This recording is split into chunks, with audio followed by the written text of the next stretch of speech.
ভিডিওটিতে ক্লিক করার জন্য আপনাদেরকে জানাই অসংখ্য ধন্যবাদ। আপনারা দেখছেন আপনাদের প্রিয় ইউটিউব চ্যানেল wow007। তো ফ্রেন্ডস, সবাই কেমন আছেন? নিশ্চয়ই খুব ভালো আছেন এবং সকলেই চিন্তিত আছেন ডিএর বিষয় নিয়ে।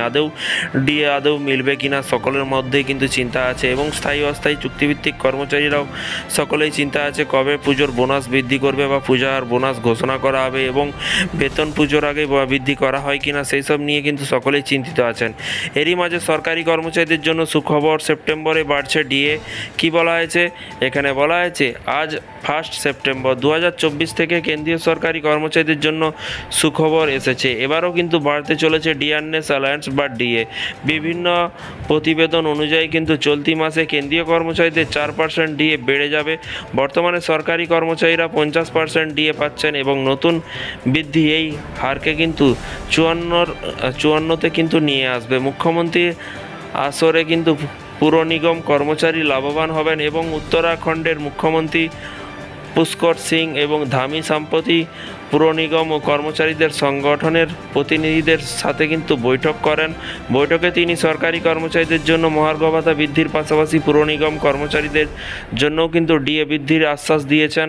মুখ্যমন্ত্রী জানিয়েছেন, জানুয়ারি 2024 থেকে রাজ্য সরকারি কর্মচারীদের যে মহার্ঘ ভাতা বৃদ্ধি পেয়েছে, এখন থেকে কিন্তু পুর নিগম কর্মচারীরাও সেই ভাতার আওতায় কিন্তু আসবেন। যদিও ডিএ বৃদ্ধি কবে থেকে কার্যকর হবে সেই বিষয়ে কিন্তু কোনো নির্দিষ্ট কিন্তু তারিখ উল্লেখ করা হয়নি। পশ্চিমবঙ্গের কর্মচারীদের জন্য পরিস্থিতি এবং রাজ্য জুড়ে সরকারি কর্মচারীদের জন্য ডিএ বৃদ্ধির দাবিতে আন্দোলন চলছে। পশ্চিমবঙ্গের সরকারি কর্মচারীরা বর্তমানে ষষ্ঠ বেতন কমিশনের আওতায় 14% ডিএ পাচ্ছেন এবং 2024 সালে জানুয়ারি এবং এপ্রিল মাসে যথাক্রমে 4% করে কিন্তু ডিএ বৃদ্ধি পেয়েছেন। সুপ্রিম কোর্টে পশ্চিমবঙ্গের ডিএ মামলা শুনানি চলছে এবং কর্মচারীরা আশা করছে দ্রুত কোনো সমাধান আসবে।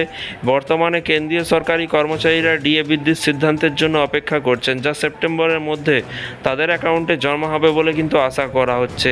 এই বৃদ্ধি কর্মচারীদের জন্য একটি বড় আর্থিক স্বস্তি আনবে এবং তাদের নিত্যদিনের কিন্তু জীবনযাত্রার খরচে সহায়ক হবে। তো ফ্রেন্ডস, বিষয়টি বুঝতে পারছেন। এই ছিল আজকে একটি ছোট্ট আপডেট। এটা কিন্তু অন্য রাজ্যের কথা বলা হয়েছে। আস্তে আস্তে ধীরে ধীরে কিন্তু অন্য রাজ্যেরও কিন্তু ডিএ বৃদ্ধি করতে চলেছে। আর পশ্চিমবঙ্গ রাজ্য সরকারি কর্মচারীদের মাত্র 14% গিয়ে কিন্তু দাঁড়িয়েছে। সংগ্রামী যৌথ মঞ্চ পরবর্তী পদক্ষেপ কী নিতে চলেছে বা কী নেয় সেটা কিন্তু দেখার পালা, কারণ আন্দোলন ধর্মঘট করে কিন্তু রাজ্য সরকারি কর্মচারীদের ডিএ আদায় করতে হবে, এটা কিন্তু সকলেই জানেন। তো দেখা যাক মাননীয় মুখ্যমন্ত্রী কীরকম ঘোষণা করে বা মাননীয় মুখ্যমন্ত্রী নিজের খেয়াল মতো ঘোষণা করে কিনা। যখনই নতুন আপডেট আসবে বা স্থায়ী অস্থায়ী চুক্তিভিত্তিক কর্মচারীদের আপডেট আসবে, অবশ্যই আপনাদেরকে ভিডিওর মাধ্যমে জানানো হবে। তাই চ্যানেলটিকে ফলো করুন, চ্যানেলটিকে সাবস্ক্রাইব করে রাখুন পরবর্তী নতুন আপডেট পাওয়ার জন্য। ভালো থাকবেন, সুস্থ থাকবেন এবং নিজের খেয়াল রাখবেন। Thank you.